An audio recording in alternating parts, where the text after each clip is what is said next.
ಬಂಧುಗಳೇ,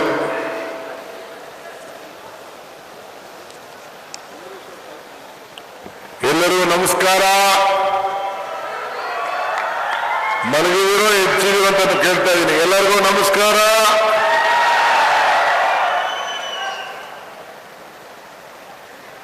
ಬಂಧುಗಳೇ,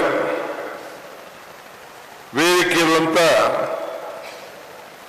ನಮ್ಮ ಜಿಲ್ಲಾ ಸಚಿವರಂತ ನನ್ನ ಸೋದರ ಅಂತ ಮಧು ಬಂಗಾರಪ್ಪನವರೇ, ಮತ್ತೊಬ್ಬ ಶಾಸಕರು ನನ್ನ ಸೋದರ ಅಂತ ಬೇಲೂರು ಕೃಷ್ಣಮೂರ್ತಿಯವರೇ, ಮತ್ತೊಬ್ಬ ಶಾಸಕಿ ಸೋದರಿ ಶಾರದಾ ಪೂರನಾಯಕರವರೇ, ನಮ್ಮ MLA ಸಂಗಮೇಶಣ್ಣ ಬರಲಿಲ್ಲ, ಹುಷಾರಿಲ್ಲ, ಅವನಿಗೆ ಫೋನ್ ಮಾಡಿದ್ದೆ. ರಾತ್ರಿ ಏನೋ ಹಾಸ್ಪಿಟ್ಲ್ ಟ್ರೀಟ್ಮೆಂಟ್ ತೊಗೊಳಕ್ಕೆ ಹೋಗಿದ್ರು, ನಾನೇ ಬರಕ್ಕೆ ಹೋಗಬೇಡ ಅಂತ ಹೇಳಿದೆ. ಅವರೆಲ್ಲ ಅನುಯಾಯಿಗಳು ಸ್ನೇಹಿತರು ಎಲ್ಲ ಭಾಳ ಹೆಚ್ಚಿನ ಸಂಖ್ಯೆಯಲ್ಲೆಲ್ಲ ಬಂದಿದ್ದಾರೆ. ಜಿಲ್ಲಾ ಕಾಂಗ್ರೆಸ್ ಅಧ್ಯಕ್ಷರಂತ ಸುಂದರೇಶ್ ಅವರೇ, ಮಾಜಿ ಮಂತ್ರಿಗಳಂತ ಕಿಮ್ಮನೆ ರತ್ನಾಕರ್ ಅವರೇ, ನಮ್ಮ ಜಿಲ್ಲಾ ಕಾಂಗ್ರೆಸ್ ಜಿಲ್ಲಾ ಬ್ಯಾಂಕಿನ ಅಧ್ಯಕ್ಷರಾಗಿದ್ದಂಥ ಮಂಜುನಾಥ್ ಗೌಡ್ರೆ, ಯೋಗೇಶ್ ಅವರೇ, ಈ ಜಿಲ್ಲಾ ಆಡಳಿತಕ್ಕೆ ಸಂಬಂಧಪಟ್ಟಂತ ನಮ್ಮ ಜಿಲ್ಲಾ ಅಧಿಕಾರಿಗಳೇ,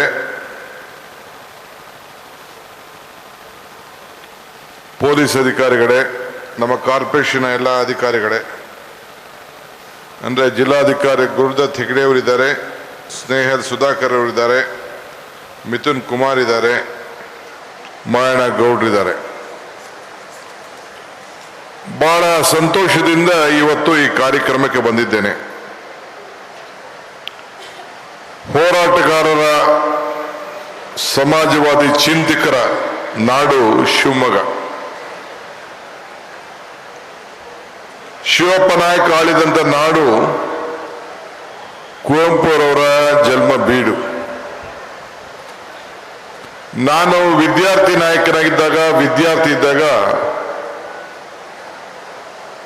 ಈ ಸಮಾಜವಾದಿಯ ಬೀಡಿನಲ್ಲಿ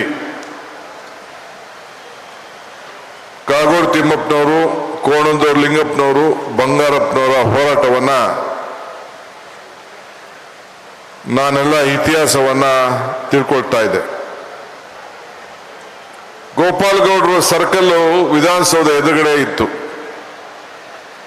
ಅಲ್ಲಿ ಯಾವಾಗಲೂ ಸ್ಟ್ರೈಕ್ಗಳು ಮತ್ತೊಂದು ಮಾಡಿ ರಾಜ್ಯದ ಜನತೆ ಹೋರಾಟವನ್ನು ಮಾಡಿಕೊಂಡು ಬರ್ತಿದ್ರು. ಈ ರಾಜ್ಯದಲ್ಲಿ ಚಿಕ್ಕ ಜಿಲ್ಲೆ ಆದರೂ ಕೂಡ ಅತಿ ಹೆಚ್ಚು ಮುಖ್ಯಮಂತ್ರಿಗಳನ್ನ ಕೊಟ್ಟಂತ ಒಂದು ಪವಿತ್ರವಾದಂತ ನಾಡಿದು. ಕಡದಾಳು ಮಂಜಪ್ಪನವ್ರು ಇರ್ಬೋದು, JH ಪಟೇಲ್ರವ್ರು ಇರ್ಬೋದು, ಬಂಗಾರಪ್ಪನವ್ರು ಇರ್ಬೋದು, ಯಡಿಯೂರಪ್ಪನವ್ರು ಇರ್ಬೋದು, ಅವರೆಲ್ಲರೂ ಕೂಡ ಈ ನಾಡಿನಿಂದ ಬೆಳೆದು ಹೋಗಿದ್ದಾರೆ. ನಾನು ಬಂಗಾರಪ್ಪನವರೊಬ್ಬ ಶಿಷ್ಯ, ವಿದ್ಯಾರ್ಥಿ ನಾಯಕನಾಗಿದ್ದಾಗ ಕೂಡ ನಾನು ಇವತ್ತು ಏನು ಒಂದು ಕ್ವಾರ್ಟರ್ಸ್ ಇಟ್ಕೊಂಡಿದ್ದೇನೆ. ಆ ಕ್ವಾರ್ಟರ್ಸ್ನ ಯಾಕೆ ಆಯ್ಕೆ ಮಾಡಿದೆ ಅಂದರೆ, ಅದಕ್ಕಿಂತ ದೊಡ್ಡ ಕ್ವಾರ್ಟರ್ಸ್ಗಳೆಲ್ಲ ಇದ್ದೋ. ಬರೀ ಸಿದ್ದರಾಮಯ್ಯನವರು ಆ ಕ್ವಾರ್ಟರ್ಸ್ ಅಲ್ಲಿ ಇದ್ರು ಅಂತ ನಾನು ಆಯ್ಕೆ ಮಾಡಲಿಲ್ಲ. ನಾನೊಬ್ಬ ವಿದ್ಯಾರ್ಥಿ ನಾಯಕನಾಗಿದ್ದಾಗ, PUC ಇದ್ದಾಗ, ನಾನು ಸಣ್ಣ ನಾಳೆ ಸ್ಕೂಟ್ರು ಹೋಗಿ ಬಂಗಾರಪ್ಪನವ್ರ ಮನೆ ಮುಂದೆ ಅಲ್ಲೊಂದು ಮಾವನ ಮರ ಇದೆ, ಅವನು ಭೇಟಿ ಮಾಡೋಕ್ಕೆ 3 ಗಂಟೆ 4 ಗಂಟೆ ನನ್ನ ಒಳಗಡೆಗೂ ಕರ್ಕೊಂಡು ಹೋಗ್ತಿರ್ಲಿಲ್ಲ ನಮ್ಮ ಲೀಡರ್ಗಳು. ಅಲ್ಲೇ ಮರದ ಕೆಳಗಡೆ ಕುಂಡ್ರಿಸಿ 2-3 ವರ್ಷ ಕಾಯ್ಕೊಂಡು ಕೂತ್ಕೋತಿದ್ದೆ. ಅದನ್ನ ನೆನಪು ಮಾಡಿಕೊಂಡು ದೇವರು ನನಗೆ ಇವತ್ತು ಮತ್ತೆ ಆ ಮಂತ್ರಿ ಮನೆಗೆ ಹೋಗುವಂತ, ಆಗ ಬಂಗಾರಪ್ಪನವರು ರೆವಿನ್ಯೂ ಮಿನಿಸ್ಟರ್ ಆಗಿದ್ರು, ಕಾಂಗ್ರೆಸ್ನ ಅಧ್ಯಕ್ಷರಾಗಿದ್ರು. ಸೊ ನನಗೆ ಆ ಮನೆಗೆ ಹೋಗುವಂತ ಒಂದು ಭಾಗ್ಯ ನನಗೆ ಸಿಕ್ಕಿತಲ್ಲ, ಇದು ನನ್ನ ಭಾಗ್ಯ ಅಂತೇಳಿ ಇವತ್ತು ನಾನು ಆ ಮನೆಯನ್ನು ಆಯ್ಕೆ ಮಾಡಿ ನಿನ್ನೆ ಎಲ್ಲ ಮೊನ್ನೆ ಆ ಮನೆಗೆ ಪೂಜೆಯನ್ನ ಮಾಡಿದ್ದೇನೆ. ಇನ್ನು ನೀವೆಲ್ಲ ಬಂದು ನಾನು ಭೇಟಿ ಮಾಡ್ಬೇಕಾದ್ರೆ ಸದಾಶಿವನಗರದಲ್ಲಿ ಬಂದು ಭೇಟಿ ಮಾಡೋಂಗಿಲ್ಲ, ಅಲ್ಲೇ ಬಂದು ನೀವೆಲ್ಲ ಭೇಟಿ ಮಾಡಬೇಕು. ಇದೊಂದು ದೊಡ್ಡ ಇತಿಹಾಸ ಉಳ್ಳಂತ ಒಂದು ಜಿಲ್ಲೆ ಮಲೆನಾಡು. ನೀವು ಬಹಳ ವಿದ್ಯಾವಂತರಿದ್ದೀರಿ, ಬುದ್ಧಿವಂತರಿದ್ದೀರಿ, ಪ್ರಜ್ಞಾವಂತರು ಕೂಡ ಇದ್ದೀರಿ. ಈ ಸಮಾವೇಶಕ್ಕೆ ಅತಿ ಹೆಚ್ಚು ನನ್ನ ತಾಯಂದಿರು ಬಂದಿದ್ದಾರೆ, ಯುವಕರು ಬಂದಿದ್ದಾರೆ, ರೈತರು ಬಂದಿದ್ದಾರೆ. ಈ ರಾಜ್ಯದಲ್ಲಿ ಒಂದು ದೊಡ್ಡ ಬದಲಾವಣೆಯನ್ನು ನೀವೆಲ್ಲ ಸೇರಿ ತಂದಿದ್ದೀರಿ. 2 ಸೀಟ್ ಬರ್ತಿತ್ತು, ಸ್ವಲ್ಪ ಹೆಚ್ಚು ಕಮ್ಮಿ ಆಯಿತು. ನಮ್ಮಲ್ಲೇ 1-2 ಸೀಟಲ್ಲೂ ಸ್ವಲ್ಪ ಹೆಚ್ಚು ಕಮ್ಮಿ ಮಾಡಿಕೊಂಡು, ಆದರೆ ಈ ರಾಜ್ಯದಲ್ಲಿ 136 ಸೀಟ್ ಬಂದೇ ಬರ್ತದೆ ಅಂತ ಹೇಳಿದ್ದೆ. ನನ್ನ ಗುರಿ 141 ಇತ್ತು. ಈ ಒಂದು ಬೀಡ್ನಿಂದ, ಈ ನಾಡಿನಿಂದ ಘೋಷಣೆ ಮಾಡಲಿಕ್ಕೆ ನಾನು ಬಯಸ್ತೇನೆ. ಯಾರು ನನ್ನ ತಾಯಂದಿರು ಇವತ್ತು ಬಂದಿದ್ದೀರಿ, ಯಾರು ನನ್ನ ಯುವಕರು ಬಂದಿದ್ದೀರಿ, ಯಾರು ರೈತರು ಬಂದಿದ್ದೀರಿ, ಈ 5 ಗ್ಯಾರಂಟಿಗಳ ಫಲಾನುಭವಿಗಳ ಏನು ಈ ಸಮಾವೇಶ ನಡೀತಾ ಇದೆ, ನೀವು ಚಿಂತೆ ಮಾಡೋದು ಬೇಡ. ಈ ಗ್ಯಾರಂಟಿಗಳನ್ನ ಕಾಂಗ್ರೆಸ್ ಸರ್ಕಾರ ಬಹಳ ಬಲಿಷ್ಠವಾದಂಥ ಸರ್ಕಾರ ಇದೆ. ಬಿಜೆಪಿ ನನ್ನ ಸ್ನೇಹಿತರು ಏನೇ ಟೀಕೆ ಟಿಪ್ಪಣಿ ಮಾಡ್ಬೋದು. ನಿಮಗೆ ನಮ್ಮ ಸರ್ಕಾರಕ್ಕೆ ವೋಟ್ ಹಾಕಲಿಲ್ಲ ಅಂದ್ರೆ ನಾವು ಕೇಂದ್ರದಲ್ಲಿ ನಾವು ಬಿಜೆಪಿ ಸರ್ಕಾರ ಬಂದ ತಕ್ಷಣ ನಿಲ್ಲಿಸ್ತೀನಿ ಅಂತ ಹೇಳ್ಬೋದು. ಅದು ಯಾವುದು ಸಾಧ್ಯ ಇಲ್ಲ. ಇನ್ನ 4 ವರ್ಷ ಅಲ್ಲ, ಮತ್ತೆ ನಿಮ್ಮ ಆಶೀರ್ವಾದದಿಂದ ಇನ್ನ 5 ವರ್ಷಕ್ಕೆ ನಿಮ್ಮ ಸರ್ಕಾರ, ಇನ್ನ 9 ವರ್ಷಗಳ ಕಾಲ ನಿಮ್ಮ ಸರ್ಕಾರ ಇರ್ತದೆ. ನನ್ನ ಮಾತನ್ನ ತಾವು ನೆನಪಲ್ಲಿ ಇಟ್ಕೊಳ್ಬೇಕು. ನಾನೊಂದು ಮಾತು ಹೇಳಿದೆ ನಮ್ಮ ಯುವನಿಧಿ ಕಾರ್ಯಕ್ರಮಕ್ಕೆ ಬಂದಾಗ, 5 ಬೆರಳು ಸೇರಿ ಕೈ ಮುಷ್ಟಿ ಆಯಿತು, 5 ಗ್ಯಾರಂಟಿ ಸೇರಿ ಕೈ ಗಟ್ಟಿ ಆಯಿತು. ಇದನ್ನ ನೋಡಿ ಇವತ್ತು ಯಾಕೋ ಬಿಜೆಪಿ ಫ್ರೆಂಡ್ಸ್ ಬರಲಿಲ್ಲ. ಅರಳಿದ ಕಮಲ ಉದುರು ಹೋಯಿತು. ತೆನೆ ಎತ್ತ ಮಹಿಳೆ ತೆನೆಯನ್ನ ಎಸೆದು ಈಗ ಕುಮಾರಣ್ಣ ಕಮಲ ಹಿಡ್ಕೊಂಡು ಹೋಗಿದ್ದಾರೆ. 5 ಗ್ಯಾರಂಟಿ ಸೇರಿ ಕೈ ಗಟ್ಟಿ ಆಯಿತು. ಕರ್ನಾಟಕ ಪ್ರಬುದ್ಧವಾಯಿತು, ಕರ್ನಾಟಕ ಸಮೃದ್ಧಿ ಆಯಿತು. ಇವತ್ತು ನನ್ನ ಸೋದರಿಯರು ಸ್ಟೇಜ್ ಮೇಲೆ ಹೇಳಿದ್ರು, ಕಾಂಗ್ರೆಸ್ ಸರ್ಕಾರ ನುಡಿದಂತೆ ನಡೆದಿದೆ ಅಂತೇಳಿ. ನಮಗೂ ಹಿಂದೆ ಬಿಜೆಪಿ ಸರ್ಕಾರ ಇತ್ತು. ನಮಗೂ ಅವ್ರಿಗೂ ಏನಪ್ಪ ವ್ಯತ್ಯಾಸ ಅಂದ್ರೆ, ಅವರು ಬದುಕಿನ ಮೇಲೆ ರಾಜಕಾರಣ ಮಾಡೋದಲ್ಲ, ಭಾವನೆ ಮೇಲೆ ರಾಜಕಾರಣ ಮಾಡ್ತಾರೆ. ಧರ್ಮ, ದೇವರು, ದೇವಸ್ಥಾನ ಅಂತೇಳಿ. ದೇವಸ್ಥಾನ ಯಾರ ಹಕ್ಕು ಅಲ್ಲ, ಯಾರ ಆಸ್ತಿ ಅಲ್ಲ. ನಮಗೂ ನಿಮ್ಗೂ ಭಕ್ತನಿಗೂ ಭಗವಂತನಿಗೂ ವ್ಯವಹಾರ ಮಾಡಂತ ಸ್ಥಳ ದೇವಾಲಯ. ಏನು ರಾಮ ಮಂದಿರದ ಮೇಲೆ ಬಹಳ ದೊಡ್ಡ ಪ್ರಚಾರ ಮಾಡಕ್ಕೆ ಉಪಯೋಗ ಮಾಡಿದ್ರು. ಅಲ್ಲಿ ಅಯೋಧ್ಯೆಯಲ್ಲಿ ಪೂಜೆ ಮಾಡಲಿಕ್ಕೆ ಪ್ರಾರಂಭವನ್ನು ಮಾಡಿಕೊಟ್ಟರು ಯಾರು? ರಾಜೀವ್ ಗಾಂಧಿಯವರು. ಇವತ್ತು ನಾವು ರಾಜಕಾರಣದಲ್ಲಿ ಧರ್ಮ ಇರಬೇಕು, ಧರ್ಮದಲ್ಲಿ ರಾಜಕಾರಣ ಇರಬಾರ್ದು ಅನ್ನೋ ಒಂದು ಮಾತನ್ನ ನಾನು ಯಾವಾಗಲೂ ಹೇಳ್ಕೊಂಡು ನಾನು ಬರ್ತಾ ಇದ್ದೇನೆ. ಇವತ್ತು 5 ಗ್ಯಾರಂಟಿ, ನಾವು ಜಾತಿ ಮೇಲೆ ಈ ಗ್ಯಾರಂಟಿಯನ್ನು ಕೊಟ್ಟಿಲ್ಲ, ನೀತಿ ಮೇಲೆ ಗ್ಯಾರಂಟಿಯನ್ನು ನಾವು ಕೊಟ್ಟಿದ್ದೇವೆ. ಒಂದೇ ವರ್ಗದ ಜನರಿಗೆ ಈ ಗ್ಯಾರಂಟಿ ಕೊಟ್ಟಿಲ್ಲ. ಕಾಂಗ್ರೆಸ್ ಸರ್ಕಾರ ಬಂದಾಗೆಲ್ಲ ಎಲ್ಲ ವರ್ಗದ ಜನರ ಬಗ್ಗೆ ನಾವು ಚಿಂತೆಯನ್ನು ನಾವು ಮಾಡ್ತೇವೆ. ಈಗ ಬೆಳಕು ದೀಪ ಇಲ್ಲಿ ಹಚ್ಚಿಸ್ತೇವೆ ನಾವು. ಶುಭಂ ಕರೋತಿ ಕಲ್ಯಾಣಂ ಆರೋಗ್ಯಂ ಧನ ಸಂಪದಂ ಜ್ಞಾನಶಕ್ತಿ ಸ್ವರೂಪ ಸ ದೀಪ ಜ್ಯೋತಿ ಪ್ರಕಾಶಿತಂ. ತಮ್ಮ ಮನೆಯೆಲ್ಲ ಬೆಳಗಲಿ ಅಂತೇಳಿ ನಾವು ಪ್ರಜಾಧ್ವನಿ ಯಾತ್ರೆ ಪ್ರಾರಂಭ ಮಾಡಿದಾಗ ಬೆಳಗಾಂನಲ್ಲಿ ಮಹಾತ್ಮ ಗಾಂಧೀಜಿಯವರು ಕಾಂಗ್ರೆಸ್ನ ನಾಯಕತ್ವವನ್ನು ವಹಿಸಿಕೊಂಡಂತ ಜಾಗದಲ್ಲಿ ಹೋಗಿ ಆ ಗಾಂಧಿ ಬಾವಿಯಿಂದ ನೀರನ್ನು ತೆಗೆದು ಹೆಣ್ಮಕ್ಳ ಕೈಯಲ್ಲಿ ನೀರನ್ನು ಚೆಲ್ಲಿಸಿ ಕಸ ಗುಡಿಸಿ ಈ ರಾಜ್ಯದಲ್ಲಿರುವಂತಹ ಕೊಳೆ, ದರಿದ್ರ, ಅನಿಷ್ಟ, ಬಡತನ ಎಲ್ಲ ಕೂಡ ನಿರ್ಮೂಲನ ಆಗಲಿ ಅಂತೇಳಿ ಅಲ್ಲಿ ಪ್ರಾರಂಭವನ್ನು ಮಾಡಿ ಬೆಳಗಾಂನಲ್ಲಿ ಗೃಹ ಜ್ಯೋತಿಯನ್ನ 200 ಯೂನಿಟ್ ವರೆಗೂ ಕೊಡ್ತೇವೆ ಅಂತೇಳಿ ಅನೌನ್ಸ್ ಮಾಡಿದ್ರು. ಇವತ್ತು 1.5 ಕೋಟಿ ಜನರಿಗೆ ಉಚಿತವಾಗಿ ವಿದ್ಯುತ್ ಶಕ್ತಿ ಯಾರಿಗೂ ಕೂಡ ಎಲ್ಲರೂ ಕೂಡ 0 ಬಿಲ್ ಬರ್ತಾ ಇದೆ. ಇದು ಸತ್ಯನಾ ಇಲ್ಲೋ ಅನ್ನೋದನ್ನ ನಿಮ್ಮ ಬಿಲ್ಗಳೇ ಸಾಕ್ಷಿ, ನಿಮ್ಮ ಮನೆಯಲ್ಲಿ ಉರ್ತಾ ಇರೋಂಥ ಕರೆಂಟ್ ಸಾಕ್ಷಿ, ಬೆಳಕೆ ಸಾಕ್ಷಿ ಅಂತ ಈ ಸಂದರ್ಭದಲ್ಲಿ ಹೇಳಲಿಕ್ಕೆ ನಾನು ಬಯಸ್ತಾ ಇದ್ದೇನೆ. ಇವತ್ತು ಅನ್ನ ಭಾಗ್ಯ 10 kg ಅಕ್ಕಿ ಕೊಡ್ತೀವಿ ಅಂತ ಅನೌನ್ಸ್ ಮಾಡಿದ್ರು.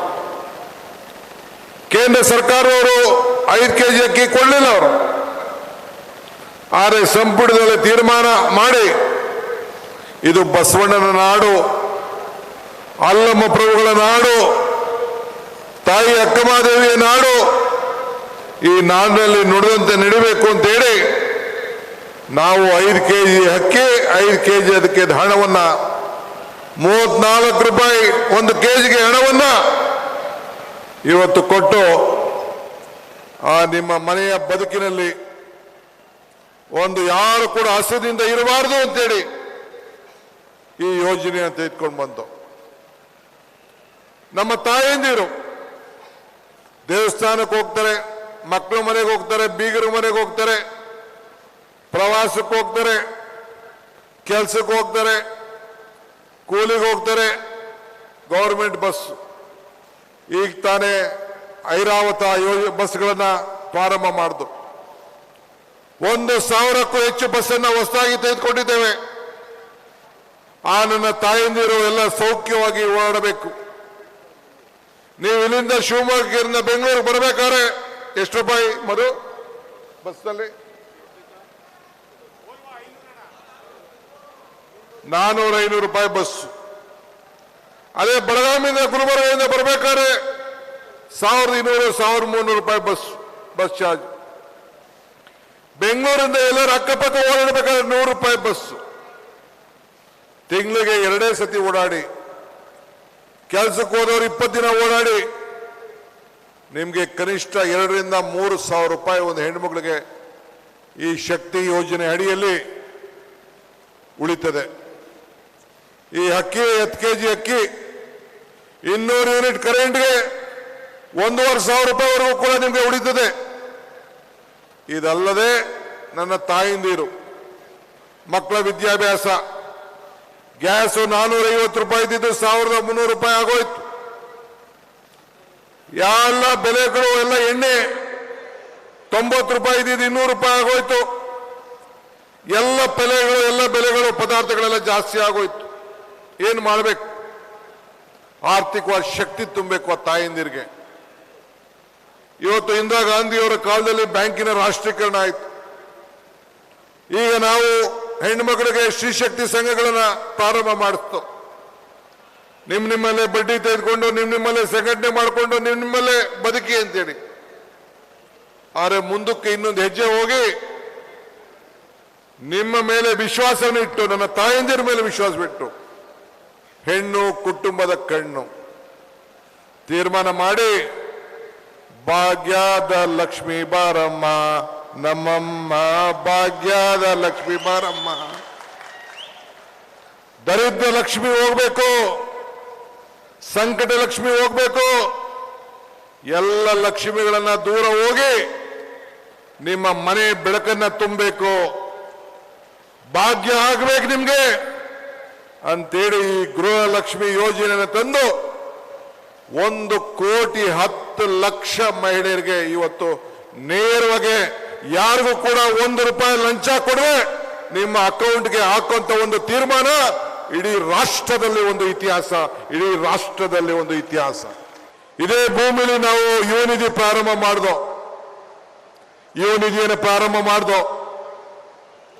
ಸುಮಾರು 1 ಲಕ್ಷಕ್ಕೂ ಹೆಚ್ಚು ಜನ ಯುವಕರೆಲ್ಲ ನೀವೆಲ್ಲ ಸೇರಿದ್ರಿ. ನೀವು 3,000 ರೂಪಾಯಿ ನಿಮ್ಮ ಉದ್ಯೋಗವನ್ನು ಸೃಷ್ಟಿ ಮಾಡಿಕೊಳ್ಳಿಕ್ಕೆ ಕಾಲವನ್ನು 2.5 ವರ್ಷ ಕೊಡೋಂಗೆ 3,000 1,500 ರೂಪಾಯಿ ಕೊಡಬೇಕು ಅಂತೇಳಿ.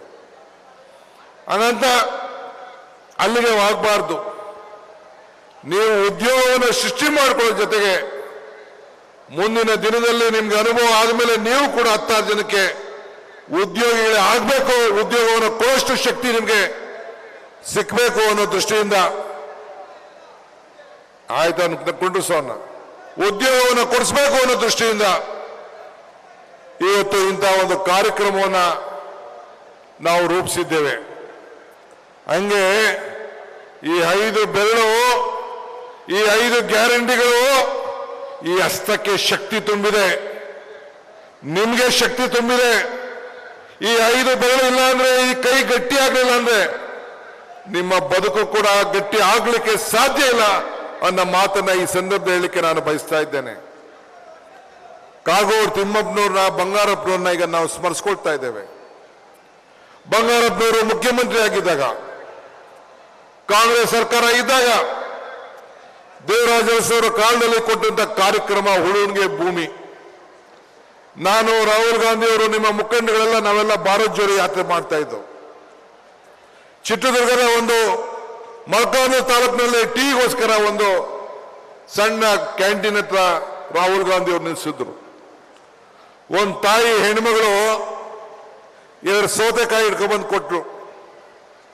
ರಾಹುಲ್ ಗಾಂಧಿ ಅವರು ಕೊಡಕ್ ಬಂದ್ರು, ಕೊಡ್ತಾ ಇದ್ರು. ನಾನು ರಾಹುಲ್ ಗಾಂಧಿ ನನ್ನ ಕೇಳಿದ್ರು, ಏಂತಕ್ಕೆ ಈ ತಾಯಿ ಸೌತೆಕಾಯಿ ಕೊಡ್ತಾರೆ, ಏನ್ ಮಾತಾಡ್ತಾ ಇದ್ದಾರೆ, ಏನ್ ಹೇಳ್ತಾ ಇದಾರಂತೆ.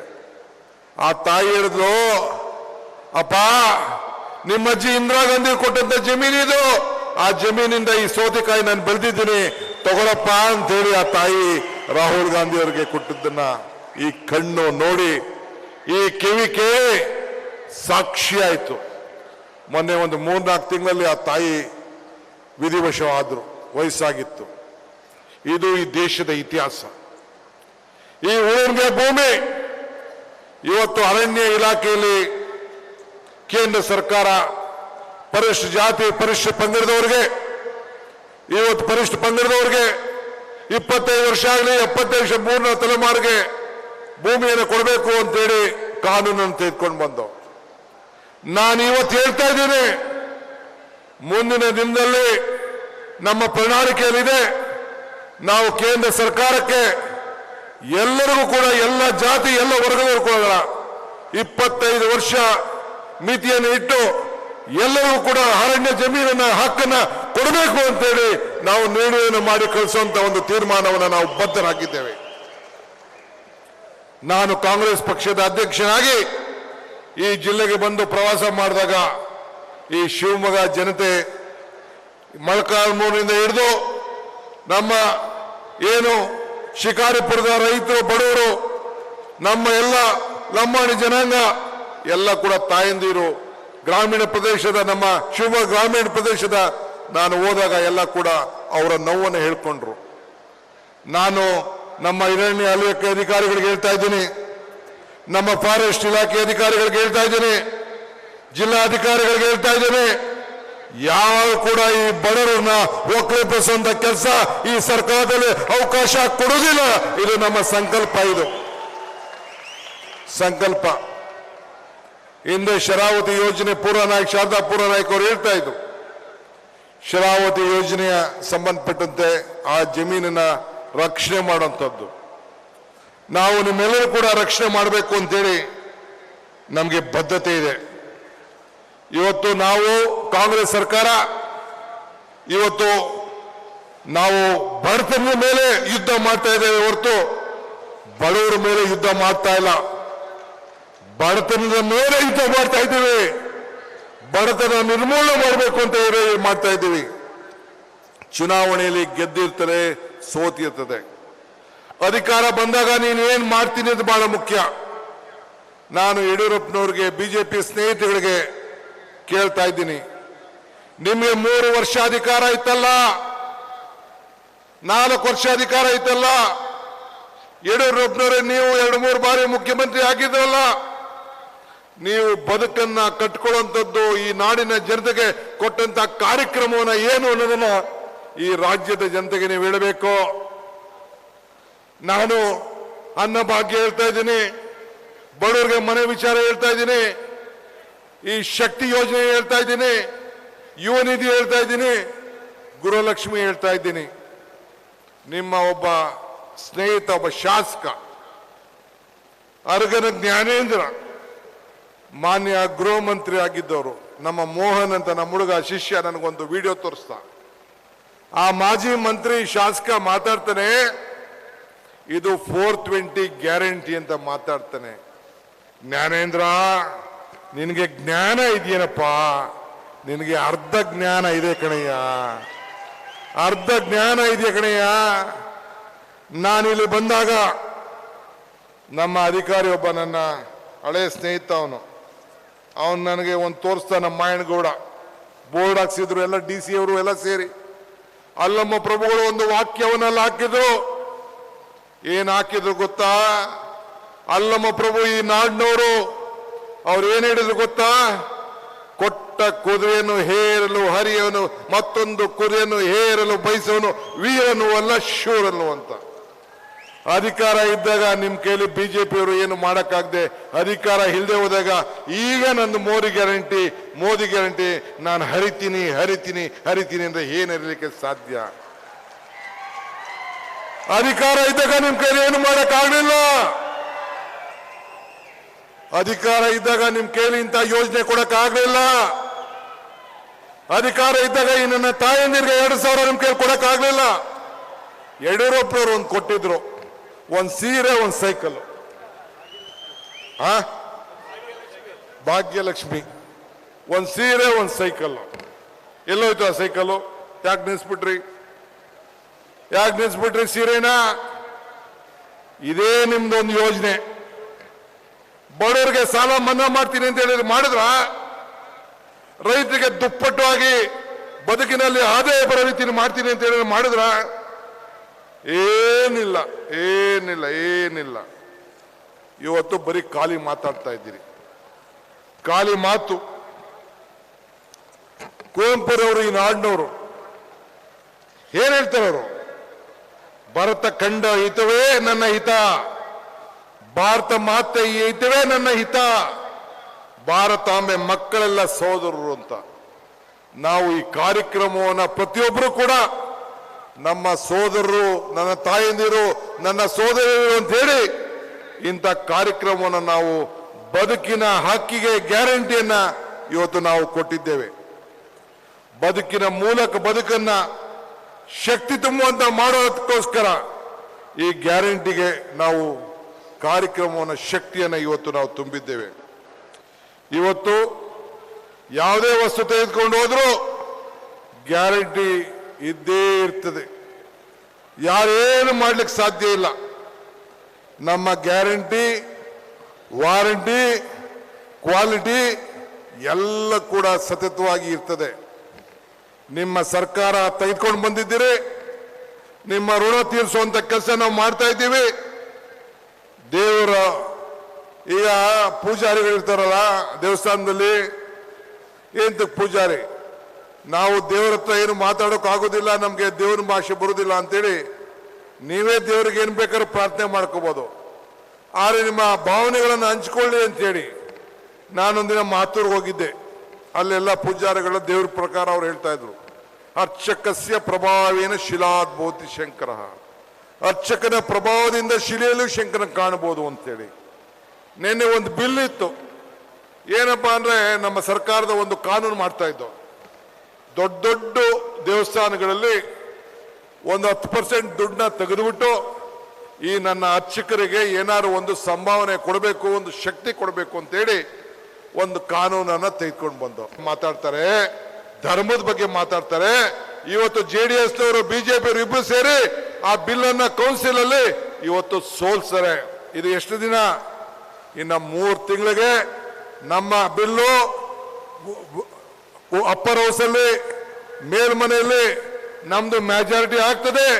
ಈ ಅರ್ಚಕರಿಗೆ ಶಕ್ತಿ ಕೊಡುವಂಥದ್ದು, ಈ APMCಗೆ ಶಕ್ತಿ ಕೊಡುವಂಥದ್ದು, ಹಿಂದುಳಿದವರಿಗೆ ಶಕ್ತಿ ಕೊಡುವಂಥದ್ದು ಯಾರು ಕೂಡ ನಿಲ್ಲಿಸಲಿಕ್ಕೆ ಸಾಧ್ಯ ಇಲ್ಲ. ಇದು ಕಾಂಗ್ರೆಸ್ ಸರ್ಕಾರದ ಒಂದು ಬದ್ಧತೆ ಅನ್ನೋ ಮಾತನ್ನ ಈ ಸಂದರ್ಭದಲ್ಲಿ ಹೇಳಲಿಕ್ಕೆ ನಾನು ಬಯಸ್ತಾ ಇದ್ದೇನೆ. ಬಂಧುಗಳೇ, ಜಾತಿ ಕೇಳಬೇಡಿ, ನಮಗೆ ಜಾತಿ ವಿಚಾರ ಮುಖ್ಯ ಅಲ್ಲ. ಜಾತಿ ಬಗ್ಗೆ ಕೇಳಬೇಡಿ, ಹೇಳಬೇಡಿ, ಯೋಚಿಸಿ ಮಾಡಬೇಡಿ ಎಂದು ನಾರಾಯಣ್ ಗುರುಗಳು ಹೇಳಿದ್ದಾರೆ. ನಾವು ಯಾವುದೇ ಕಾರ್ಯಕ್ರಮ ಕೊಟ್ಟರು ಜಾತಿ ಮೇಲಲ್ಲ ಅಂತ, ನೀತಿ ಮೇಲೆ ಅಂತ ಈಗಾಗಲೇ ಹೇಳಿದ್ದೇನೆ. ನಾವು ಇವತ್ತು ಎಲ್ಲ ವರ್ಗದ ಜನರಿಗೆ ಅನುಕೂಲ ಆಗಬೇಕು ಅಂತೇಳಿ ಮೊನ್ನೆ ತಾನೇ ಮುಖ್ಯಮಂತ್ರಿಗಳು ಸುಮಾರು 52,000 ಕೋಟಿಗಳನ್ನ ಈ 5 ಶಕ್ತಿಗೆ ಮೀಸಲಾಗಿಟ್ಟಿದ್ದಾರೆ. ಇಂಥ ಒಂದು ಕಾರ್ಯಕ್ರಮವನ್ನು ಕೇಳಿ ನಿಮಗೆ ಮತ ಕೇಳಷ್ಟು ಶಕ್ತಿ ಬಿಜೆಪಿಯವ್ರಿಗಿದೆಯಾ? ನೀವು ಮನೆಗೆ ಹೋಗ್ಬೇಕು, ತಾಯಂದಿರು ಎಲ್ಲರಿಗೂ ಹೇಳಬೇಕು. ಇವತ್ತು ನಾನು ಹೇಳ್ತಾ ಇದ್ದೀನಿ, ಅರ್ಗ ಜ್ಞಾನೇಂದ್ರ ಹೇಳಿದ್ನಲ್ಲ, ಇದು 420 ಅಂತ. ನೀವೊಂದು ಕರೆ ಕೊಡಕ್ ಆಗ್ತದ? ಯಡಿಯೂರಪ್ಪನವರಾಗ್ಲಿ ವಿಜೇಂದ್ರ ಆಗ್ಲಿ ಒಂದು ಕರೆ ಕೊಡಿ, ಇದು 420 ಕಾರ್ಯಕ್ರಮ, ನೀವು ಯಾರು ಹಣ ತೆಗೆದುಕೋಬೇಡಿ ಅಂತ ಹೇಳಿ ನಿಮ್ಮ ಬಿಜೆಪಿಯವ್ರಿಗೆ ಕರೆ ಕೊಡಿ, ನೋಡೋಣ ಎಷ್ಟು ಜನ ಕೊಡ್ತಾರೆ ಅಂತ. ಒಬ್ಬ ಮಹಿಳೆ ಕೂಡ ವಾಪಸ್ ಕೊಡೋದಿಲ್ಲ. ಆ ತಾಯಂದಿರು ದೀಪ ಹಚ್ಚಿಸ್ಬೇಕಾರೆ ಕಾಂಗ್ರೆಸ್ ಒಳ್ಳೇದಾಗ್ಲಿ, ಶಿವಕುಮಾರ್ ಒಳ್ಳೇದಾಗ್ಲಿ, ಸಿದ್ದರಾಮಯ್ಯ ಒಳ್ಳೇದಾಗ್ಲಿ, ಮಧು ಒಳ್ಳೇದಾಗ್ಲಿ, ಪುರನಾಯಕರು ಒಳ್ಳೇದಾಗ್ಲಿ, ನಮ್ಮ ಗೋಪಾಲಕೃಷ್ಣ ಒಳ್ಳೇದಾಗ್ಲಿ, ಸಂಗಮೇಶ್ ಒಳ್ಳೇದಾಗ್ಲಿ ಅಂತೇಳಿ ದೀಪವನ್ನ ಹಚ್ತಾ ಇದ್ದಾಳೆ ತಾಯಿ. ಈಗ ಏನ್ ಹೇಳಿದ್ರು ಪುರನಾಯಕರವರು, ಶಾರದಾ ಪುರನಾಯಕರು, ಕಾಂಗ್ರೆಸ್ ಸರ್ಕಾರ ಮಾತು ಕೊಟ್ಟು 5 ಗ್ಯಾರಂಟಿಗಳ ಇವತ್ತು ಅನುಷ್ಠಾನ ತಂದಿದೆ, ಬಹಳ ಸಂತೋಷ ಅಂತೇಳಿ ನನ್ನ ಸೋದರಿಗೆ ಹೇಳಿದ್ದಾರು. ಅವಳಿಗೊಂದು ಕೋಟಿ ನಮಸ್ಕಾರ ತಾಯಿಗೆ ಹೇಳಲಿಕ್ಕೆ ನಾನು ಬಯಸ್ತಾ ಇದ್ದೇನೆ. ಇವತ್ತು ತಾವೆಲ್ಲ ಸೇರಿ ಈ ನಮ್ಮ ಜನ ಈ ದೇಶಕ್ಕೆ ಕೊಟ್ಟಂತ ಒಂದು ದೊಡ್ಡ ಶಕ್ತಿ ನಮ್ಮ ಗ್ಯಾರಂಟಿ ಇಡೀ ರಾಷ್ಟ್ರ ಗಮನಿಸ್ತಾ ಇದೆ. ಉಳುವಣಿಗೆ ಭೂಮಿ ವಿಚಾರ ಇವತ್ತು ಇನ್ನ ಸೆಟಲ್ ಮಾಡ್ತಾ ಇದ್ದೇವೆ, ಉಳುವಣಿಗೆ ಭೂಮಿ ವಿಚಾರ ಎಲ್ಲ ಅಪ್ಲಿಕೇಶನ್ಗಳು ಈಗ ಕಾರ್ಯರೂಪಕ್ಕೆ ಬರಬೇಕು. ಈಗ MLAಗಳು ಎಲ್ಲೆಲ್ಲೇ ಕೆಲವರೆಲ್ಲ ಟೈಮ್ ಇಲ್ಲ, ಬೇರೆಯವ್ರನ್ನ ಅಧ್ಯಕ್ಷರು ಮಾಡಬೇಕು ಅಂತೇಳಿ ತೀರ್ಮಾನವನ್ನು ನಿನ್ನೆ ನಾವು ತೆಗೆದುಕೊಂಡಿದ್ದೇವೆ. ಎಲ್ಲ ಈ ಯೋಜನೆಗಳಿಗೆ 15 ಜನ ಕಮಿಟಿಗಳನ್ನ ಸರ್ಕಾರ ನೇಮಕ ಮಾಡಿದೆ. ಜಿಲ್ಲಾ ಮಟ್ಟದಲ್ಲಿ ಕಮಿಟಿ, ತಾಲೂಕು ಮಟ್ಟದಲ್ಲಿ ನಮ್ಮ ಅಧಿಕಾರಿಗಳ ಜೊತೆಯಲ್ಲಿ ನೀವೆಲ್ಲ ಹೋಗಿ ಯಾರಿಗೆ ಸಿಕ್ಕಿಲ್ಲ ಇವತ್ತು ನೋಡಿ, ಅಲ್ಲಿ ನಮ್ಮ ಜಿಲ್ಲಾಧಿಕಾರಿಗಳು ಬಹಳ ಚೆನ್ನಾಗಿ ಏರ್ಪಾಟ್ ಮಾಡಿದ್ದಾರೆ. ಬಹಳ ಸಂತೋಷ ಆಯ್ತು ನಂಗೆ ನೋಡಿ. ಯಾರ್ಯಾರಿಗೆ ಅನ್ಯಾಯ ಆಗಿದೆ, ಯಾರ್ಯಾರಿಗೆ ಪೆನ್ಷನ್ ಸಿಗ್ತಾ ಇಲ್ಲ, ಯಾರ್ಯಾರಿಗೆ ಗೃಹಲಕ್ಷ್ಮಿ ಸಿಗ್ತಾ ಇಲ್ಲ, ಯಾರ್ಯಾರಿಗೆ ಕಾರ್ಡ್ ಸಿಗ್ತಾ ಇಲ್ಲ, ಅವರೆಲ್ಲರೂ ಕೂಡ ಅದನ್ನ ಪರಿಶೀಲನೆ ಮಾಡಿಕೊಂಡು ನ್ಯಾಯನ ಒದಗಿಸ್ಕೊಡುವಂತ ತೀರ್ಮಾನ ನಿಮ್ಮ ಮನೆ ಬಾಗಿಲಿಗೆ ಇವತ್ತು ಸರ್ಕಾರ ಬಂದಿದೆ. ಇದೇ ಕಾಂಗ್ರೆಸ್ ಸರ್ಕಾರದ ನೀತಿ, ಇದೇ ಕಾಂಗ್ರೆಸ್ ಸರ್ಕಾರದ ನೀತಿ. ಆದ್ರಿಂದ ಬಂಧುಗಳೇ, ಇವತ್ತು ತಮ್ಗೆ ಹೇಳೋದಿಷ್ಟೇ. ನಾನು ಒಂದಿನ ಇಲ್ಲಿಗೆ ನಿಮ್ಮ ಜಿಲ್ಲೆಗೆ ಬರೋಕ್ಕಿಂತ ಮುಂಚಿದ್ದಾಗೆ ಸಂತ ಸೇವಲಾಲರ ಜನ್ಮಸ್ಥಳಕ್ಕೆ ಹೋಗಿದ್ದೆ. ಅಲ್ಲಿ ಒಂದು ಮಾತು ನನಗೆ ನೆನಪು ಬಂತು. ಸಂತ ಸೇವಲಾಲರು, ನೀರಿನಿಂದ ಸ್ನಾನ ಮಾಡಿದವನು ಬಟ್ಟೆ ಬದಲಾಯಿಸ್ತಾನೆ, ಬೇರಿನಿಂದ ಸ್ನಾನ ಮಾಡಿದವನು ಇತಿಹಾಸವನ್ನ ಬದಲಾವಣೆ ಮಾಡ್ತಾನೆ ಅಂತೇಳಿ. ಹಂಗೆ ನಾವು ಬದುಕಿನಲ್ಲಿ ನಿಮ್ಮ ಬೇರಿನಲ್ಲಿ ಏನು ಶ್ರಮ ಇದೆ ಅಂತ ನಮ್ಗೆ ಅರಿವಿರೋರು. ಹತ್ರೂ ಕಣ್ಣಲ್ಲಿ ನೀರು ಬರ್ತದೆ, ನಕ್ಕಿದ್ರೂ ಕಣ್ಣಲ್ಲಿ ನೀರು ಬರ್ತದೆ. ರಕ್ತ ಕೆಂಪಗಿರ್ತದೆ, ಕಪ್ಪಗಿರೋಂದು ರಕ್ತ ಕೆಂಪಗಿರ್ತದೆ, ಬೆಳಗಿರೋಂದು ಕೆಂಪಾಗಿರ್ತದೆ, ಬ್ರಿಟಿಷ್ ಬಣ್ಣದವನಿಗೂ ಕೆಂಪಿರ್ತದೆ, ಇನ್ನೊಂದು ಜಾತಿಯವನಿಗೂ ಕೆಂಪಿರ್ತದೆ. ಹಂಗೆ ಮಾನವನ ಜಾತಿ, ಮಾನವನ ಧರ್ಮ, ಇಡೀ ದೇಶಕ್ಕೆ ನಾವೆಲ್ಲ, ಇಡೀ ಪ್ರಪಂಚದಲ್ಲೇ ಮಾನವೀಯತೆಯಿಂದ ನಾವೆಲ್ಲ ಈ ಸಂದರ್ಭದಲ್ಲಿ ನಾವು ಬದುಕಬೇಕು. ಇಂದಿರಾ ಗಾಂಧಿಯವರ ಇತಿಹಾಸ ನಾವೆಲ್ಲ ಗಮನಿಸಿದ್ದೇವೆ, ಕಾಂಗ್ರೆಸ್ ಸರ್ಕಾರಗಳ ಇತಿಹಾಸವನ್ನು ಗಮನಿಸಿದ್ದೇವೆ. ಹಿಂದೆ ಎಜುಕೇಶನ್ ವಿಚಾರದಲ್ಲಿ, ವಿದ್ಯಾ ಕ್ಷೇತ್ರದಲ್ಲಿ ಕಾನೂನುಗಳು ತೆಗೆದುಕೊಂಡು ಬಂದು, ಫುಡ್ ಸೆಕ್ಯೂರಿಟಿ ಆಕ್ಟ್ ತೆಗೆದುಕೊಂಡು ಬಂದು, ರೈತನ ಭೂಮಿ ಕೊಡೋ ವಿಚಾರದಲ್ಲಿ ತೆಗೆದುಕೊಂಡು ಬಂದು, ಮನೆ ಕೊಡೋ ವಿಚಾರದಲ್ಲಿ ತೆಗೆದುಕೊಂಡು ಬಂದು, ಬಂಗಾರಪ್ಪನವರು ಹಳ್ಳಿಗಳಿರುವಂತಹ ಗುಡಿ ದೇವಸ್ಥಾನಗಳು, ಸಣ್ಣ ಸಣ್ಣ ದೇವಸ್ಥಾನಗಳಿಗೆ ಸುಣ್ಣವನ್ನ ಬಡಿಬೇಕು ಅಂತೇಳಿ ಆರಾಧನಾ ಯೋಜನೆ ತೆಗೆದುಕೊಂಡು ಬಂದ್ರು. ಇಂಥ ಯೋಜನೆ ಯಾರು ಬೇರೆಯವರು ತೆಗೆದುಕೊಂಡು ಬಂದಿದ್ರಾ? ಕಾಂಗ್ರೆಸ್ ಸರ್ಕಾರ ಮಾತ್ರ ಇಂಥ ಕಾರ್ಯಕ್ರಮಗಳನ್ನ ಬದುಕಿನಲ್ಲಿ ನಿಮ್ಮ ಎಲ್ಲ ವರ್ಗದ ಜನರಿಗೆ ಅನುಕೂಲ ಆಗಲಿ ಅಂತೇಳಿ ಇವತ್ತು ನಾವು ಮಾಡಿಕೊಂಡು ನಾವು ಬಂದಿದ್ದೇವೆ. ಆದ್ರಿಂದ ಬಂಧುಗಳೇ, ಇವತ್ತು ನಾನು ಇಷ್ಟೇ ತಮಗೇನು ನಾನು ಹೆಚ್ಚಿಗೆ ಏನು ಹೇಳುವುದಿಲ್ಲ. ಮೊನ್ನೆ ಒಂದು ಹೆಣ್ಣುಮಗಳು ಬೆಳಗಾಮಲ್ಲಿ ತನ್ನ ಮಗ ತೀರ್ಕೊಂಡಿದ್ದಾನೆ. ಆ ಮಗ ತೀರ್ಕೊಂಡಂತ ಸಂದರ್ಭದಲ್ಲಿ ಆ ಹೆಣ್ಮಗಳು ಆ ಮಗನ ಮುಂದೆ ನಿಂತ್ಕೊಂಡು ಶವ ಸಂಸ್ಕಾರ ಸಂದರ್ಭದಲ್ಲಿ ಒಂದು ತಾಯಿ ಹೇಳ್ತಾರೆ, ನಾನು ಪೇಪರಲ್ಲಿ ಓದಿದೆ, ಈಗ ತಾನೇ ನನ್ನ ಮಿತ್ರ, ನನ್ನ ತುಮಕೂರು ಮಿತ್ರ ಈಗ ತಾನೇ ಅದನ್ನು ನನ್ನ ನೆನಪು ಮಾಡಿಕೊಟ್ಟ. ಏನು ಹೇಳ್ತಾನೆ ಆ ತಾಯಿ, ಅಪ್ಪ ನೀನು ನನಗೆ ಸಾಕ್ತೈತೆ, ಆದರೆ ಈ ಸರ್ಕಾರ ಗೃಹಲಕ್ಷ್ಮಿ ಯೋಜನೆಯಲ್ಲಿ 2,000 ಕೊಡ್ತಾ ಇದೆ ಕಣಪ್ಪ, ಆದ್ರಿಂದ ನನ್ನ ಜೀವ ಮತ್ತೆ ಮರುಜೀವವಾಗಿ ಉಳ್ಕೊಂಡು ನಾನು ಬದುಕ್ತೀನಿ, ನೀ ಧೈರ್ಯವಾಗಿ ನಿನ್ನ ಆತ್ಮಕ್ಕೆ ಶಾಂತಿ ಸಿಗ್ಲಿ ಅಂತೇಳಿ ಆ ತಾಯಿ ಹೇಳ್ಕೊಳ್ತಾಳೆ. ತಾಯಿ ಹೇಳ್ಕೊಳ್ತಾರೆ. ಇದೇ ಕಾಂಗ್ರೆಸ್ ಪಕ್ಷದ ಒಂದು ದೊಡ್ಡ ಶಕ್ತಿ. ಆದ್ರಿಂದ ಇವತ್ತು ತಮಗೆ ನಾನು ಹೇಳ್ಕೊಳ್ಳೋದಿಷ್ಟೇ, ಇವತ್ತು ಇನ್ನ ಅನೇಕ ಕಾರ್ಯಕ್ರಮಗಳನ್ನ ಸರ್ಕಾರ ಹಿಂದೆ ಕಾಂಗ್ರೆಸ್ ಸರ್ಕಾರ ಇದ್ದಾಗ ಕೊಟ್ಕೊಂಡು ಬಂದಿದೆ. ಇಷ್ಟು ದೊಡ್ಡ ಸಮುದ್ರದಂತೆ ತಾವೆಲ್ಲ ಬಂದಿದ್ದೀರಿ. ನಮ್ಮ ಎಲ್ಲ ಶಾಸಕರು ಉತ್ತಮ ಕೆಲಸ ಮಾಡ್ತಾ ಇದ್ದಾರೆ. ಈ ಜಿಲ್ಲೆಯ ಎಲ್ಲ ಅಧಿಕಾರಿಗಳು ನಿಜವಾಗ್ಲೂ ನನಗೆ ಬಹಳ ಸಂತೋಷ ಆಗ್ತದೆ. 2 ಕಾರ್ಯಕ್ರಮಗಳನ್ನು ಇಲ್ಲಿ ಬಂದು ನಾನು ನೋಡಿದೆ. ಬಹಳ ವ್ಯವಸ್ಥಿತವಾಗಿ ಇವತ್ತು ಕಾರ್ಯಕ್ರಮಗಳನ್ನು ನಿರೂಪಿಸಿದ್ದಾರೆ, ಏರ್ಪಾಟ್ ಮಾಡಿದ್ದಾರೆ, ಜನರ ಹೃದಯವನ್ನು ಗೆದ್ದಿದ್ದಾರೆ. ನನಗೂ ಕೂಡ ಈ ಕಾರ್ಯಕ್ರಮಗಳ ಬಗ್ಗೆ ಇವತ್ತು ಬಹಳ ಸಂತೋಷ ವ್ಯಕ್ತಪಡಿಸಿದೆ. ನಮ್ಮ ಏನು ಅಲ್ಲಮ ಪ್ರಭುಗಳ ಮಾತುಗಳನ್ನು ಕೂಡ ಈಗ ಅಲ್ಲಿ ಗೋಡೆ ಮೇಲೆ ಸಾಕ್ಷಿಯಾಗಿ ನಿಲ್ಲಿಸಿದ್ದಾರೆ.